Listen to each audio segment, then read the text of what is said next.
Wonderful. Thank you. So I'll turn it over to you, and you have your presentation to share I try to share my screen, but it's been disabled. So go ahead and share it. You can go ahead and share it on your side. Yeah. Yeah. All right. Let's go ahead and share that. All right, guys. First of all, I'd like to begin with a prayer. Bismillah, alhamdulillah, wa salatu wa salamu ala rasulillah. In other words, what I just said is I begin in the name of God. And all praises are due to God, and peace be upon his prophet Muhammad and his messengers. I'm Shamik, as Phil just introduced me as. I am the Southeast Director for ICNA Relief, one of the largest Muslim social service organization in North America that does social service work only in the United States, nothing overseas. I also did my studies in comparative religion, world religion, theology, and of course, Islamic studies for several years. And so been lecturing across the United States in many different universities. Just came back from Jacksonville on Tuesday, did a lecture over there on unity of our community at the Student Association there, based on Ramadan as well. But today I'll be talking about Ramadan, what this month is all about, and the purpose of gratitude. And the reason why I chose the purpose of gratitude is at the end you will understand why I call it the purpose of gratitude, and what all of this leads to. So if we can go to the next slide. And what is the purpose? And so first we have to understand the background of Ramadan, the background of what it entails and stuff like that, right? So in the Quran, in chapter 2, verse 183, that's Surah Al-Baqarah, the cow, verse 183, when God says, Ya ayyuhalladhina amanu, he's addressing the believers and those who believe in God. And he says, O you who believe, he says, Kutiba alaykum as-siyam. He said, fasting has been prescribed to you. Kama kutiba ala alladhina min qablikum, as it was prescribed to those before you, right? Min qablikum la'allakum tattaqun, so that you may perhaps become mindful to God, right? And so this entire month, why we fast, and for those of you who are listening here today, just to give a background of Ramadan, Ramadan consists of between 29 to 30 days, depending on the sighting of the moon, right? We start with the sighting of the moon and we end with the sighting of the new moon. And so just like the Judaic calendar, we always go by the lunar side. We go by the lunar calendar. And so the days will always fluctuate. The month will always fluctuate 29 to 30 days. It doesn't go above 31 days. And so, so Ramadan ends 29, 30 days. And in these 29 to 30 days, we from sunrise to sunset, of course, we don't drink, we don't eat, we don't indulge in, activities with our wives, sexual activities. We keep our tongue, away from saying harmful things to people, saying bad things. It's a month for us to put ourselves back together, basically. Now you're leaving off all of these bad habits, right? And so we become people of mindfulness. Okay, and this is what God is trying to tell us here in this verse. So that you can become God conscious of every single thing what you're doing. And so Ramadan comes from this word that is known as Ramadan. Ra, Mim, and Dad, which consists of this word in Arabic, Ramadan, which means to scorch. Okay, so what you're doing in this month is you're scorching away what the desires of the bodies are. All right, things that is permissible for us to do for 11 months in this 1 month from sunrise to sunset. And I said sunrise to sunset, we don't do these permissibility acts, right?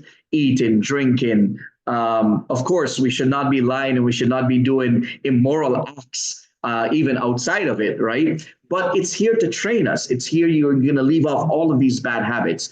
So we are becoming people of mindfulness. All right. And of course, part of it is for us to understand, the concept of And that's the spiritual aspect. The physical aspect is us going through this hunger, us going through this pain that we are abstaining away from food and the basic necessities that what the body would need on a constant basis. And it puts us in a situation where now we are feeling what hunger is like, because there's so many millions of people across the globe, so many atrocities that's happened in many different countries, famines and so many different things. And now we are feeling what these people are also feeling. And then we are more grateful to God for the things that he has given to us. And then we become people of even become more mindful of what we are doing. So this is what this verse entails. It basically outlines for us the fasting of what it's going to be doing for us, right? And God addresses this believer. Now, when we go back into the scriptures, we see that fasting is not a new thing. We see that fasting is not something that's only meant for the Muslims, or the nation of the Muslims were given this commandment of fasting, right? And if we go to the next slide, I would like to bring in the perspective from the other religion for us to understand it even more diverse. So when God says fasting was prescribed to you as it was prescribed to the nations before, this is where we are talking about. So when we are looking back at fasting, we are seeing here that God says in Judaism, right? And this is according to Judaism side, where you have the two major fasts that calls for a fast from sundown on the day before to sundown on the day itself. And of course, there are four minor fasts, call for fast from sunrise to sundown. And the best known of these 6 days, 6 fast days, is the Day of Atonement, or Yom Kippur. And many of you might have known the day Yom Kippur. Many Jewish brethren, they celebrate these days. They fast on these days. It's a day of observance for them. And even those who do not observe Judaism to the fullest, they still observe other fasts, right? So you have, like, for example, the Tishbath. So that's one of the major ones. Then you have the Yom Kippur. That's one of the major ones. Then you have the fast of Esther, which is a minor. The fast of Gadela, which is also minor. The 10th of Tevet, which is a minor, the 17th of Tammuz, which is also minor. So Judaism, when since in the time of Moses, and even before that, when we look back into the scriptures, we see that even the prophets before that, Abraham and all of these other prophets, they used to fast, right? And fasting puts your mindset to where you're becoming this person of God consciousness, because you're starving the body, but you're enriching your soul. Okay? You're starving the body, you're enriching the soul. And the more you're enriching the soul is the more you become enlightened. It's the more you're focusing on, on goodness, on being a good person, right? And so this is the side from Judaism. When God says that it was prescribed to the nations before, he's talking about Judaism and Christianity, as being one of the three monotheistic religion. Now, if we go to Christianity, which is the next slide, we will see that, of course, in Matthew chapter 6, verse 16 through 18, where it says, when you fast, do not look somber as the hypocrites do, right? And before they disfigure their faces to show others that they are fasting. Truly, I tell you, they have received a reward in full. But when you fast, put oil on your head and wash your face, so that it will not be obvious to others that you are fasting, meaning you should not be doing it for the sake of human beings. You should be doing this for the sake of God. And this is from the biblical aspect, right? And it says that, but only, it says, so that it will not be obvious to others that you are fasting, but only to your Father who is unseen, and your Father who sees what is done in secret will reward you. That kind of resonate a lot as well with the Judaic traditions and the Islamic traditions of fasting. So in Christianity, there are two major types of fast commonly practiced by Christians today. A partial fast, which is described in the book of Daniel, for 3-week Daniel, who was a prophet during the time when Israel lived in exile, abstain only from delicacies like meat and wine and stuff like that. So Christianity has some type of fasting, not to the total fast in some areas, But you also have, like, for example, the Lent that people fast, they abstain from the meat and stuff like that. And then you have the complete fast. A complete fast meaning drinking only water or sometimes juice when fasting for an extended period of time. Juice fast will also provide you with more energy than water. And of course, only fast and still leaves you into the humbling experience of denying your desires for solid, chewable food. All of this combines down to where it's for you to become people of God consciousness, for you to go back to God, for you to humble yourself in front of Him, doing our utmost in front of God. And then when we look and when we look back now, and if we go to the next slide, where it brings in Islam. And I bring back this ayah again, this verse from the Quran, in which it says, "Oh, you believe fasting is prescribed to you as it was prescribed to those before you, so that perhaps you may become mindful of God," right? So now let's go down into some details. So the word taqwa, la'allakum tattaqun, the last verse that God mentions, which tattaqun is taqwa. Taqwa comes from the root meaning to guard. Okay, the English terminology is to guard. And it is, variously translate as being mindful. That is why you see the word mindful of God in there. So mindfulness, righteousness, God fearing, piety. Fasting is meant to instill this various quality within us as human beings.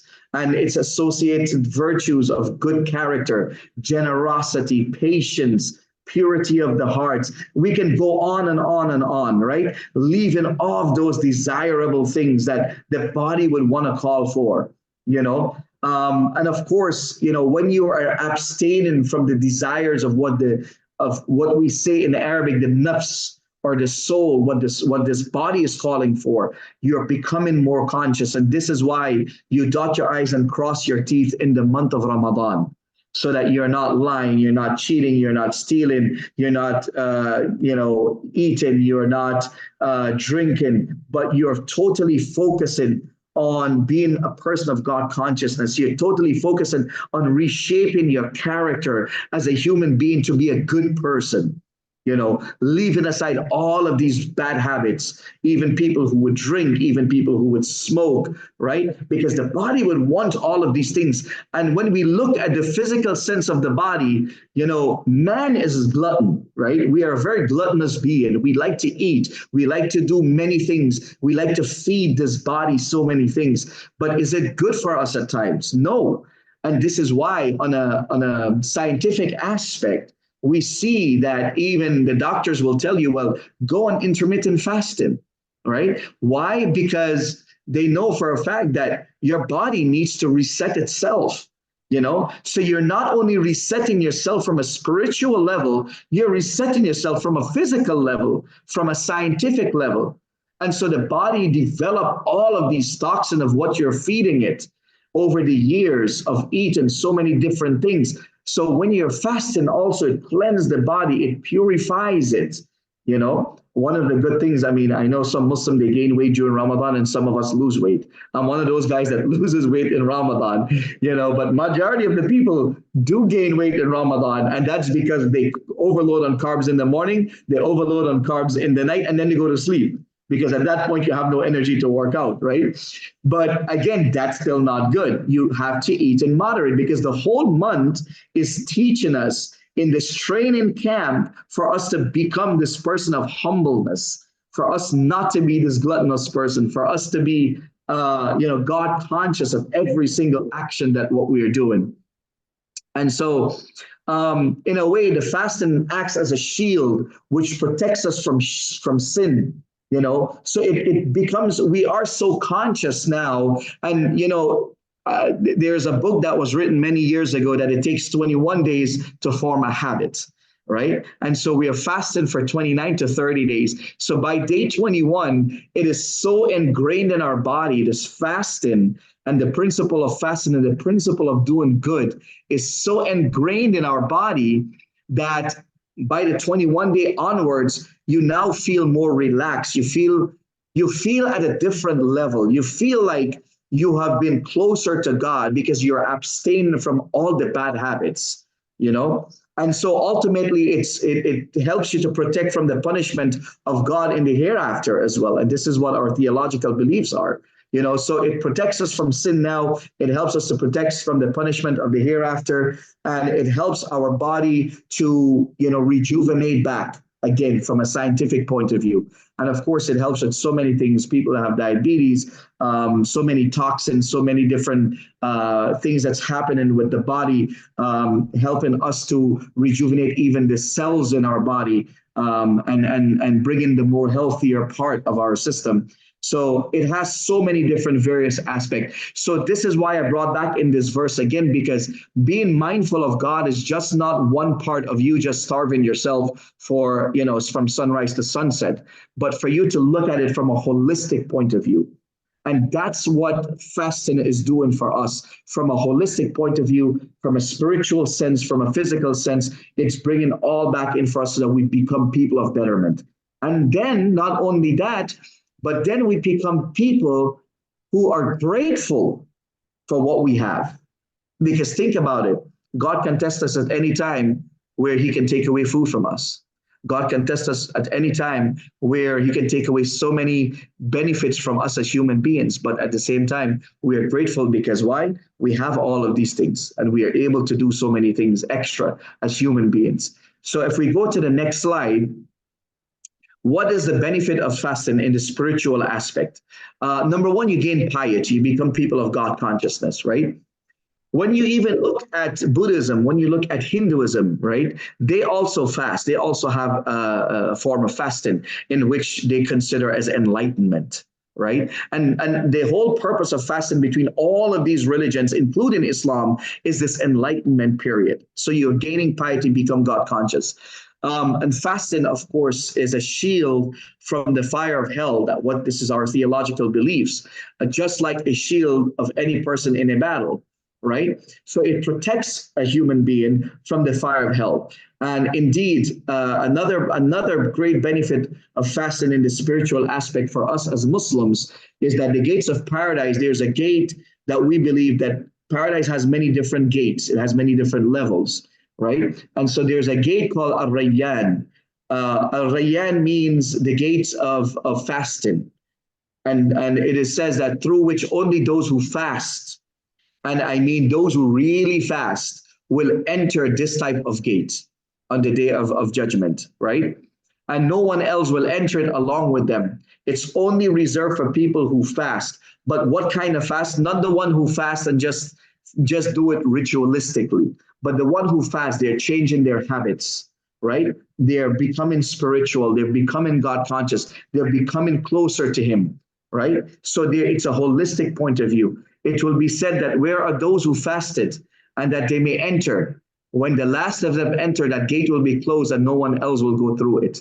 There's so many different, there's fasting of the general, there's fasting of the elite, and then there's fasting of the extra elite, right? Meaning the very pious folks. And then you have the fasting, which is fasting of, food and drink. Then you have the fasting of the elite, meaning these people not only abstain from food and drink, but they are also abstaining from the normal desires of life. They're abstaining from using foul languages. They're abstaining from doing bad actions, right? And then the extra elite, or the most elite of those people, are the one who do the total fasting, meaning that they truly concentrate on fasting away from everything. Some of the people, they even go down to the point where they abstain from even in the night, which of course, Islamically, you can be with your wives in the night. And you can be with your family and stuff like that. But some people go down in depth to say the elite people, they even abstain from their wives in the night for this 1 month, for this 29 to 30 days. And of course, that takes a whole different form of enlightenment, right? And so fasting by itself, it brings in some of these benefits. But there's a fasting of the regular people, the elite, and the extra elite. Every action, one of the blessings as well spiritually for us as Muslims is that it's stated that every action of the son of Adam is given manifold reward, meaning each good deed receive 10 times its like in this month. So Every time a person does a good deed in the theological teachings of Islam, we believe that God will multiply those actions for us in this month up to 700 times, right? According to some of the narrations from the ahadith meaning those are the sayings of the Prophet Muhammad, peace be upon him, it is stated that we get every optional action becomes as if you have done a required action. So imagine the blessings that the Muslims are receiving this month that we believe that we are getting. So every optional action, for example, when you give that optional charity in Judaism, it's called sadaqah. In Christianity, it's charity. In Islam, it's called sadaqah. And so even at that point, that's considered an optional charity. But in Islam, we say if you give it in the month of Ramadan, that is considered as if it's a requirement. It's a fard. Fard meaning it's required. We have to do it, right? You get the blessings as if you're doing it. And then it is stated that every fard action, and one of the fard action that we do, one of the required things that we do in the month of Ramadan, of course, fasting. I mean, fasting is definitely a requirement. But all of the other requirements are like praying 5 times a day, right? We don't have any ifs, ands, and buts. We have to pray during those times.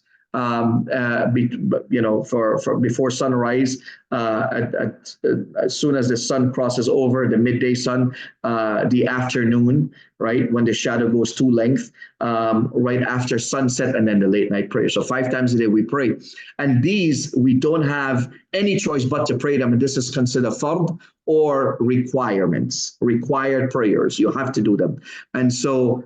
Given our zakat is the 2.5% in which a Muslim has to give has to give within their savings. Okay, so they cannot.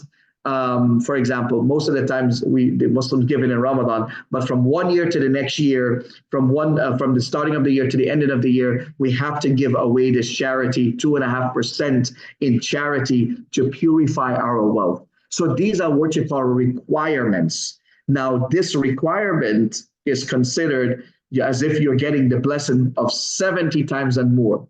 So imagine a person that gives their zakat or that charity that is required in the month of Ramadan, you get it times 70. You get the blessings times 70. And so, in continuation, it says, God the Most High said, except for fasting, for it is for me, and I will recompense for it as he leaves off his desire and his food for me, right? For the fasting person, there are 2 times of joy, a time when they break their fast and the time of joy when he will meet his Lord. And the smell coming out of the mouth of a fasting person is better in the eyes of God than the smell of musk. Of course, when you fast, you're not eating, all of that. So sometimes the breath will kick in and things like that. But we brush our teeth several times a day, by the way, just to let you know this. All right. So if we go to the next slide, then it continues. It all comes down, and this is where I chose my topic from, right? In which God says in the Quran, شهر رمضان الذي أنزل فيه القرآن هدى للناس وبينات من الهدى والفرقان فمن شهد منكم الشهر فليصم ومن كان مريضا أو على سفر فعدة من أيام أخر يريد الله بكم اليسر ولا يريد بكم العسر ولتكملوا العدة ولتكبروا الله على ما هداكم وَلَعَلَّكُمْ تَشْكُرُونَ. This word tashkurun means shukr. Shukr means to give thanks and gratitude to him. So if we go to the next slide, it gives the explanation of this verse. So it says that Ramadan, Shahru Ramadan, the month of Ramadan, Ramadan is the month in which the Quran, our scripture, was revealed as a guide for humanity with clear proof of guidance and decisive authority. So whoever is present this month, let them fast. But whoever is ill or on a journey, then let them fast an equal number of days after Ramadan, right? So for example, if I get sick, I get severely sick, then I am exempted from fasting, right? So there are rules and regulations to the laws, okay? And God has outlined all of these things. Or sometime back then, people travel on camels, and of course, they would fast. Now, I travel extensively in the month of Ramadan. I travel almost every 2 days. I'm in a different city. I'm doing a lecture somewhere. I'm doing a fundraiser. I'm doing something somewhere, right?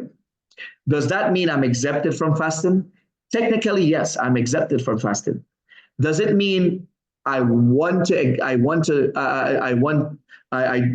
fast? No, I want to keep my fast. And here's the difference.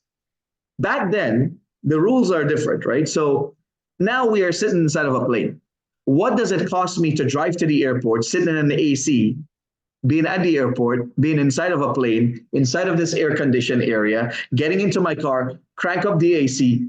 I haven't break a sweat, right? So the fasting upon me is so much easier.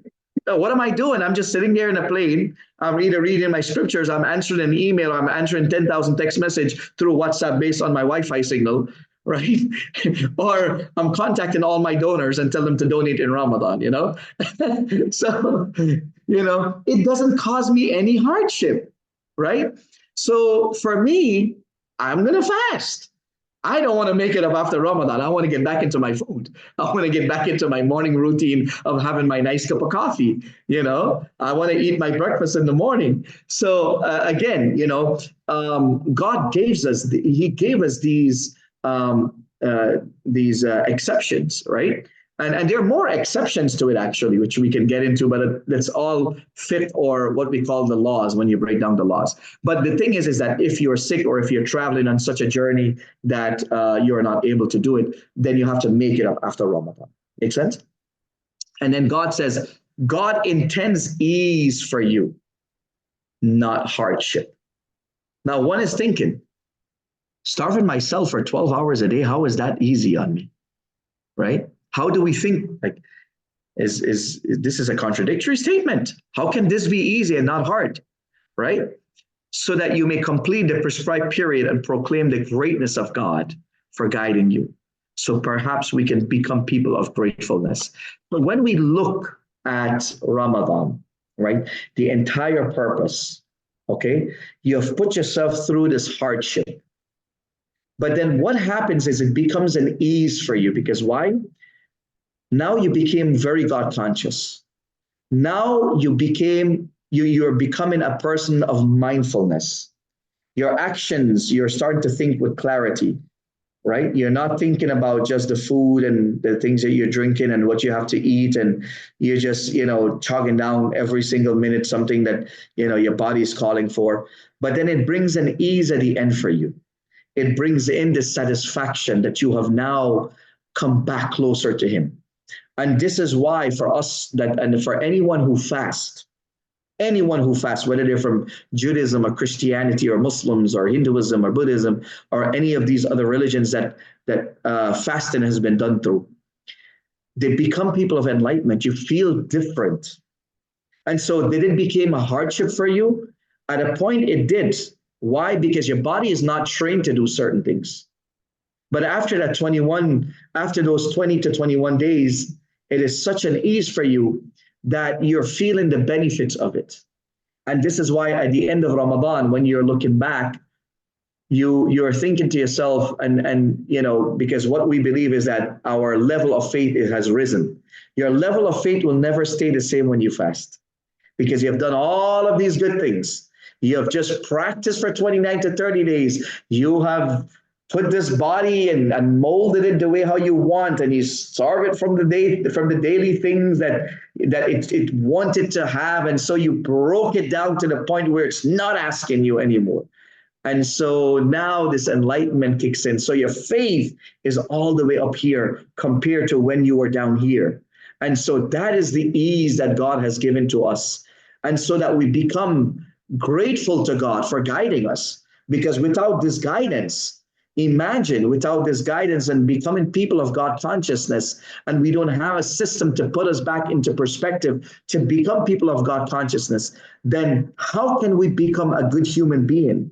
Right? Yes, there are people who don't fast and we say they're a good human being, but you see, many other aspect kicks in afterwards, okay? From a physical point of view as well.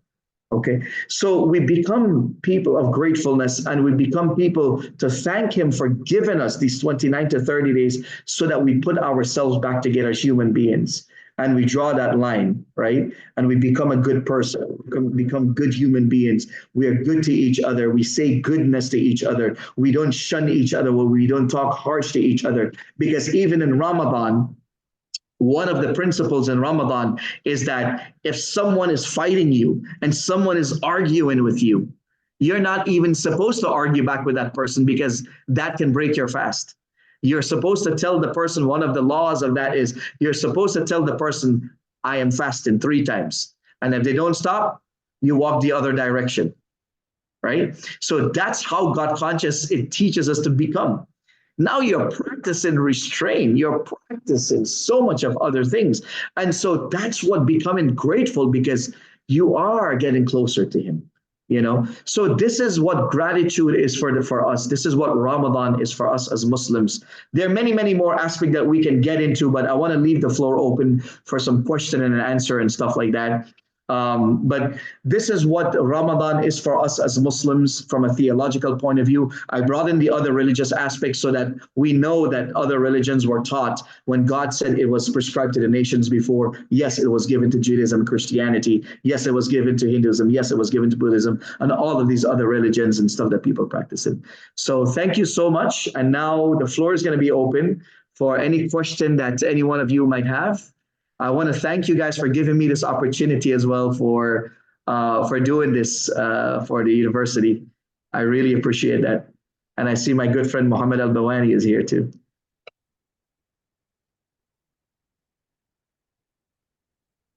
Any question, you guys can unmute, or you guys can probably put it in the chat.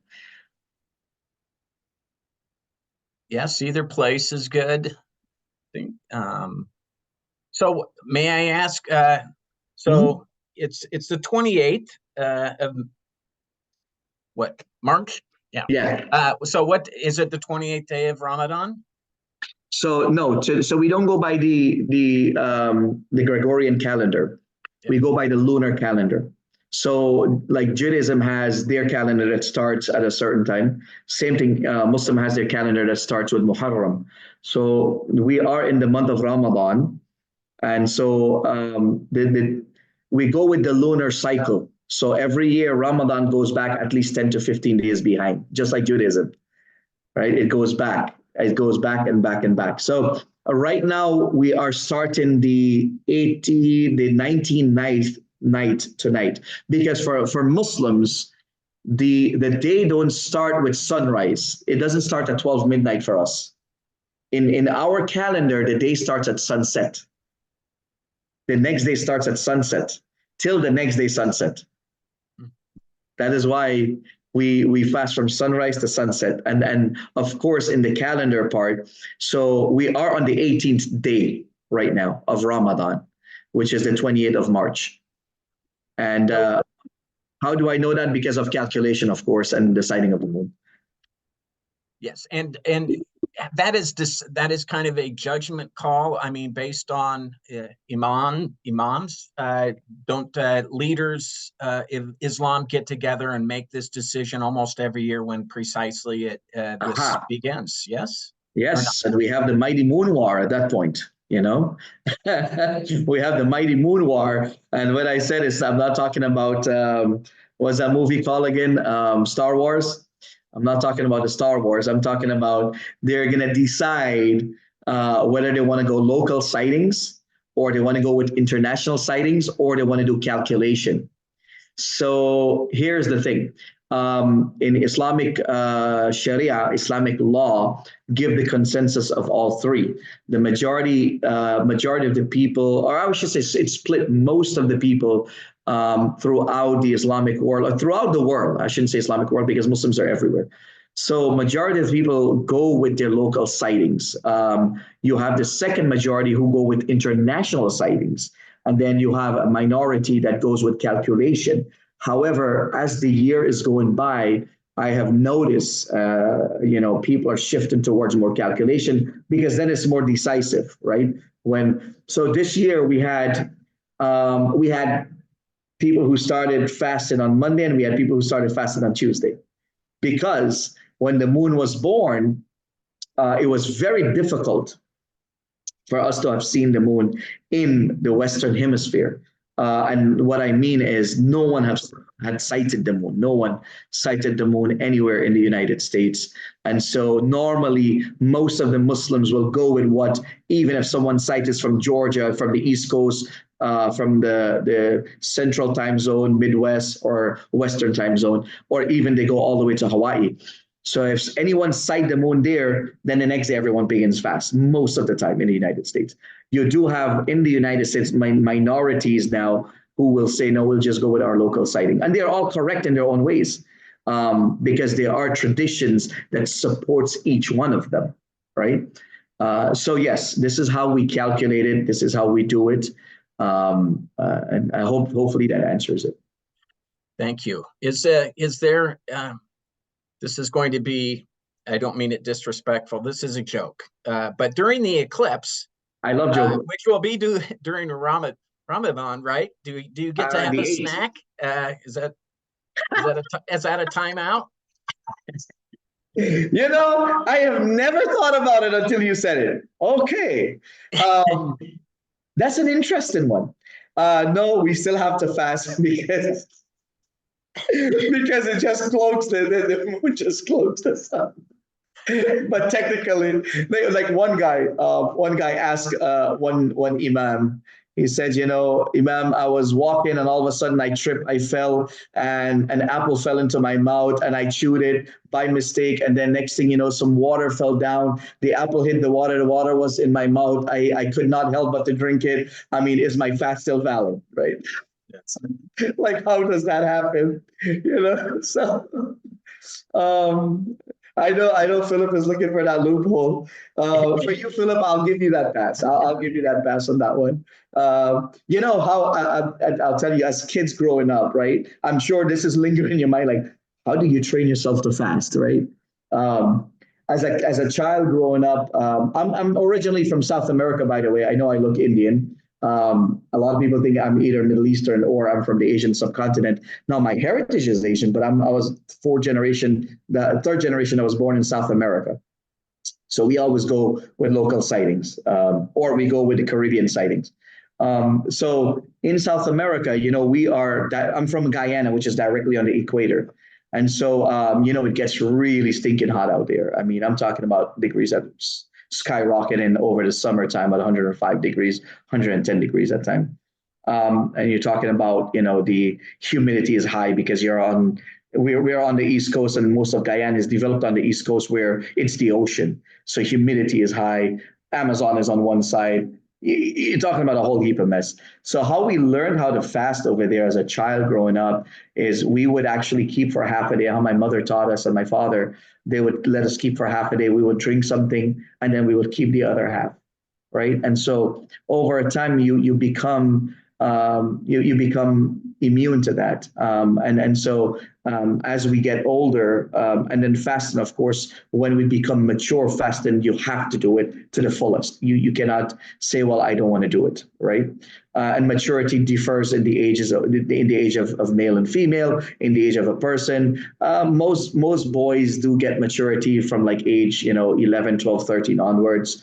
Girls get it at a much younger age. But then again, so there's that training type of how we could do this for 29 to 30 days. I actually came back from Jacksonville on Tuesday from doing a lecture over there, and I got really sick coming back in that night. I should not have done it. I drove for 5.5 hours one way, did the lecture for 2 hours, and drove 5.5 hours back. Now, with less sleeping time in Ramadan, because we sleep less. And I mean, I have been up since 5:55 this morning. I have not slept. And so my whole day is going to go on. Actually, my flight, Delta just texted me and says, we're looking forward for your boarding. My flight is at 4:40 this afternoon going to California. So I might probably catch a little bit nap on the plane if I'm lucky, but chances are I hate sleeping on any vehicle or any aircraft. So I'll probably be up. And then I was not feeling well the next day. But At that point, I could have been exempted because my throat was hurting. I was feeling very, out of it. My body was aching. But then I thought about it. I'm like, it's also an allergy season here in Georgia where all of our cars went from its color to green by default. So the sinus had kicked in, but I braved it out. Right at that point, I could have been exempted from fasting, but I braved it out, and so these exemptions is given, and I wanted to address this issue also that some of you might have in your mind. So what if someone is sick? Right? What if someone has a terminal illness or someone is sick? So what they do at that point, they have to feed a fasting person for 30 days. And this is called fidya. So you're still not exempted from fasting. You're not fasting physically, but you got to feed a fasting person for 29 to that 30 days. So like my father, he was sick for several years before he passed. And so every year he would give fidya. So what he did was they would calculate how much would it cost to feed a person per day. And so either person sends it back home or they do it here in the United States. So it costs about $15 to $20 to feed a person, right? For them to open their fast and for them to break their fast. And so you got to calculate that. So about $400 or $500 in America, overseas might be $100, $200. It's what it's going to cost USD. And so you're still not exempted, right? So all of these parameters was put in. And again, it's you're still getting the blessings, right? But yet you're not exempted from it. That's how important it is for us as Muslims. Do you have any thoughts about being not other than the fact that I brought snacks to my night class for students? That wasn't very smart of me, but do you have any sensitivity in an institution like ours, fairly diverse, but to accommodate folks in our community who are in the I will be honest with you. Yeah, I'll be honest with you. For us as Muslims, you eating in front of us doesn't matter. It really does not matter to us as Muslims because we are so used to it. We are around an environment where people are eating all the time, and so it doesn't like phase us or anything. Like kids, it might phase them a little bit. So we try to abstain. But from like when you're in universities and college, you're dealing with men and women at that point, right? And teenagers who they have trained themselves to that point. Because at home, somebody's probably not fasted, right? Especially a woman that's on her monthly cycle and her period, they are exempted from fasting, And so, it's not a thing. If you want to do it out of goodness, out of your heart, then more blessings to you, right? But to say that I don't want to drink in front of them, I don't want to eat in front of them, if you want to do that, like I said, that's between you and your goodness that you want to do. But like I said, it's upon you if you want to do it. But drinking, it doesn't phase us at that point. I travel so much. I'm around people are eating right next to me, drinking coffee on a plane, drinking soda, eating cookies. And boy, I love that Delta cookies. I travel only with Delta most of the time. And I love that cookies, that Biscoff, with a cup of coffee. I always get that cup of coffee and that cookies. But when I'm fasting, it doesn't matter, I did see someone put, does Ramadan apply equally to men and women, and what age practices it? So I'll answer the age question first. So age is on maturity, right? If they reach the age of puberty, okay? And again, it can be boy or girl. So most of the time, girls, they do age a little, they do become mature faster than boys. But now it fluctuates, as I said. The age differs. It differs. And even if a girl is very, very young and they're not able to do it, but yet they get their cycle, even to a point, at that point, they should be trained and they should be taught how to do it because, it's all about growing. It's all about your connection. It's all about for them to understand the purpose of doing it. Does it equally apply to men and women? Yes, it will equally applies to men and women. But women do get the days off, especially if they give birth, they're breastfeed and things like. Well, breastfeeding doesn't matter, but mostly if they give birth during the time of their monthly cycle, so women get that break. But they would normally have to make that fast up at the end of Ramadan. Like whatever days that they miss, they just have to make it up. You know, and of course, that's the laws again. So many rules and regulation. God did not intend it to be hard on us. There's so many different parameters that are put in place. For us to use common sense as well, right? It's just that you don't want to get wake up one day and you want to say, "Well, I just don't feel like the fast." It doesn't happen like that. Then at that point, you're consciously not doing something. And sometime I'll tell you what happens. Sometime people do forget that they're fasted and they put something in their mouth and they will eat it, and then they're like, "Oh, I just ate." At that point, even tradition says that was by the mercy of God that you got that. Continue your fast. You know, so yes. I see Rachel did ask this other question here. I have students who have disclosed to me that they're fasting during Ramadan and are sometimes tired. Do you have any suggestion for what instructors could do to support them as they continue class, but also honor fasting? Love this question. Like even myself, I get tired at the end of the day. I'll be honest with you, because I am lecturing a lot, or I am on the phone a lot. I'm in meetings, like 10 meetings a day. Sometimes you're in meetings, and so mentally it's draining you, right? Not physically so much, but when you start draining mentally, you start to feel tired. So to help, to support them. I mean, if your class schedule is at such a time that you have to teach, then there's not much that you can do, right? But if there's like tests, I'll be honest with you, if there's test time that comes around, right? Try to schedule it in such a way that when the test time is happening, they're not at the end of the day, because I'll tell you what happens to us at the end of the day. Our mind is it, because you're so tired, you are not concentrating. And so you get a little bit scatterbrained sometimes. And it happens to all of us, sometimes we get like because of the tiredness. So try to schedule in such a way that you're mindful that, hey, I know they're fasting, they're going to be tired, they can't concentrate too much. So either change it for either earlier time when they're fresh, as they're coming into class, when they're much more fresher, when their minds is right there, then rather later on in the evening.